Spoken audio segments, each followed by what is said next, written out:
Speaker. Chris Ockenvold. Thank you, Mr. Speaker. And what interesting debates we've heard this evening.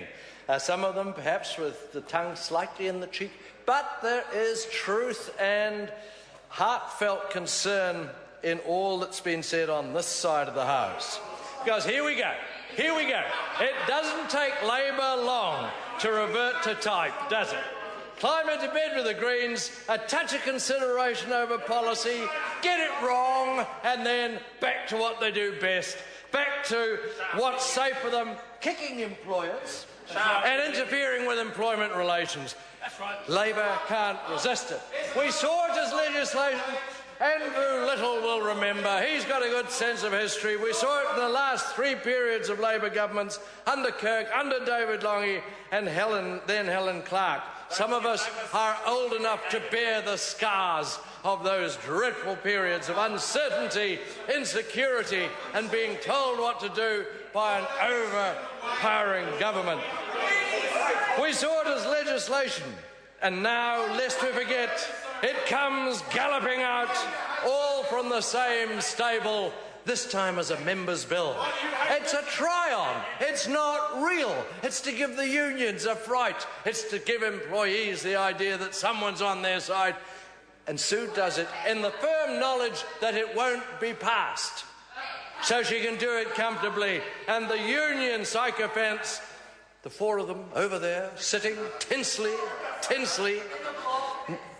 in a block, yes, worry. But honestly, just as Bill English has to explain to them about their capital gains tax, it will only be applied to businesses and will therefore discourage the productive sector from activity. This bill will have the effect, Mr. Speaker, of reducing job opportunities, destroying normal labour relations between employers and employees by removing any sense of independence or security from both parties, a classic case of Labor saying it knows best, and this is what you must do. What happened to unions? National believes that employment law must expand job opportunities and provide an appropriate combination of flexibility and fairness for both the employees and the employers. Both agree that it should be so. So why are we doing this? Why are we imposing this on people? This bill doesn't provide flexibility, and it's as rigid as a Waratah fencing standard, and fairness doesn't come into the calculation. Let's see what it does do. Let's do a little bit of analysis. All employees that have worked for more than 12 months are entitled to redundancy compensation. Every employee to whom the part applies is entitled to receive a notice of dismissal of no less than 4 weeks, compensation of redundancy of 2 weeks' remuneration for each subsequent full or partial year of continuous employment, up to a maximum entitlement of 26 weeks' remuneration. The Minister of Labour must run a public education campaign on the minimum entitlements and report back to the House on the campaign. What's all that about?